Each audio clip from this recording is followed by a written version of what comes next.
Hello everybody, welcome back to the shop. Yeah, I made it home from a long old road trip. Came back to the shop to a burnt out light bulb. You know, hardly did nothing yet. Cleaned out the trailer. And garage is a mess. I ain't even gonna show you my garage. It's trash, man. But 8 days on the road, baby. 8. When I left Cali on Sunday, I didn't get home till Monday. That was a bummer, man. But had to save them guys, had to get them home. Which it gave me a lot of time for a lot of thinking. How am I gonna get them gear working once and for all? This is crazy, I gotta get it fixed. So I came up with a solution. First I'm gonna plug this camera in so I won't lose it. Excuse me. Un momento, por favor. That's all the Spanish I can speak. Un momento, por favor. That's not bad though, is it? Alright. Okay. Now, you know I had them big old clunky air cylinders in there. These big old massive things. And yeah, they work on them mains, but they're also doing damage. They are going up and down so hard. It's doing damage to the gear, and I'll show you what it is before we go any further. It's also just wearing them out before their time, and it actually sheared that bolt off, and it did it when they came down because we've seen it in the video. We've seen that gear moving a little bit. It was actually this one here. I just happened to have a part out there, so I fixed it, and I drilled it and tapped it and put a bigger hole in it too, you know. But they are banging up and down so hard. And that one flight where the gear was hanging open, well, I had these adjusted perfect, and for some reason all the banging going on, it moved it too far that way and wouldn't let the gear go in. So that's why that gear was hanging open on that last flight, and I'm tired of this. We got to get this fixed. And also with these, I had to leave a little bit of gap in that gear door, or when it pulled them tight, they wouldn't unlock. So that's fixed now. What I have done, guys, did a lot of thinking on that road trip, and I'm tired of playing with these gear. Alright, first thing I thought I did, went to Harbor Freight. Oh yeah, bought me one of these little screw guns, $9.99. Okay. Well, this is a 4.8 pack they had in it, and I'm going to bump it on up to 6 volts or 7.2, and that'll handle it fine. I took that thing apart, got the planetary gear system out of it and the motor. This is just a wing tube I had. It just slid into just perfect fit. Couple 2 screws on each side to hold it, same place it held it in the gun, and it's got a pretty good firm grip on it. There's my mounting holes. Okay, this is a piece of brass tube that fit just perfectly over that end. Okay, for now I just got it JB welded on there. This is just a prototype to proof of concept thing. Okay. Took me a couple threaded brass inserts and put in there, and I had to grind them down a little bit to fit, and I don't think I got them quite round because it wobbles a little bit. Remember, this is proof concept, and my next ones I'll take over to Dad's and have him mill them so they fit in there perfect. Solder them bad boys in. Okay, now what we got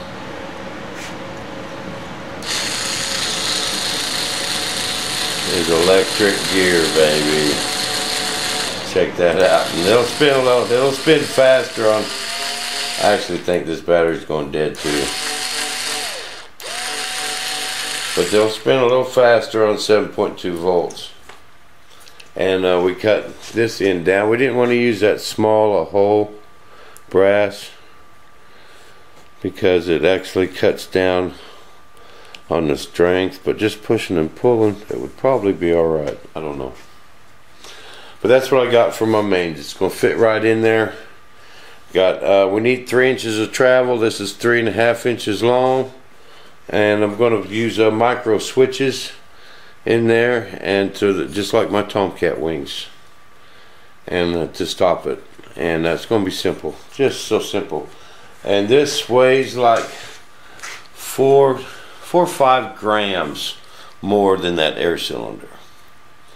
Okay, yes, I'm going to gain a battery, but it's going to be just a little LiPo. I'm talking 500 milliamp 2-cell will work this thing for a week. It's just not going to take that much juice. You know, if you got to charge it every 4 or 5 flights, that's not that big a deal. You're going to charge your radio by then anyway. And okay, so now what you're thinking, how you going to fit that big old thing on the nose gear? That nose gear is such an easy fix. Okay, now remember, I'm not gaining that much weight there. By the time I get rid of the air tanks and valves, it's going to make up for that little LiPo, so I'm not going to lose that much. I'll gain that much weight. Probably going to be about equal. The big difference is going to be on this nose gear. We got to get rid of some weight out of that nose anyway. This is a big old massive hunk here, man, and we're fixing to make this big old thing a skinny thing. Okay, first of all, air cylinders are gone. These mounts are gone. We can get rid of these big old nubs on the side and make this thinner, make that lighter, and squeeze these gear way together, and get rid of these nubs up here, and just get rid of a bunch of weight. And I'm going to take these sprockets. I got to thinking, how what made me think of this is EDF's Jim's Tomcat. He has a big sail winch servo and a gear. Well, he got it at Servo City. Now I'm going to put a link to Servo City in the description, because I'm going to need some help. I'll get that to that in a minute. Now what I'm going to do is Servo City's got all different sizes of these gears. They got them up to 6 inches, 3 inches, and I got plenty of room. I could put one of them 6-inch gears on here. Then we're going to do like Jim did. We'll cut off what we don't need, what it's not, you know, using, because I'm only going to need, you know, a quarter of it. So we can cut off what I'm not going to use. Alright. Then this big old gear is going to mount right beside this deal on the center, on the inside. Okay. Then the pinion gear goes on the servo right there. Just mount it right there. And I'm getting rid of all this weight. Man, I'm getting rid of 2 servos. I'm getting rid of these brackets. I'm getting rid of the screws. I'm getting rid of this big old bracket, the screws, chopping a bunch of weight off of this aluminum. I'm going to take this thing. This is where the main weight savings is going to come from. This piece right here. We're going to lose so much weight. And then we're going to ditch 3 air tanks, 3 valves, all the air lines, you know, all that stuff, you know, adds up in weight. And this is going to take a pound off this airplane. And okay, now to the gear ratio. Servo City has a big it's a quarter scale servo. It's got tons of torque, just tons, massive torque, and it turns 360 degrees. Okay, I mean 3.5 turns, 3.5 revolutions. And what I need help with is figuring out the gear ratio to where that servo moving 3.5 turns. This needs to move 90. This needs to move 90 degrees off 3.5 turns. I want to make the pinion on this servo small as we can get it, and this gear as big as we can get it. 3.5 turns equals 90 degrees. That's what I need your guys' help with. And I'll put a link to the gears on Servo City. You know, they've got neat little combined units, but I don't need that combined unit. All I need is the servo and the gears. You know, I think Jim bought the whole unit. It's a pretty nice little unit. It's in their robotics section.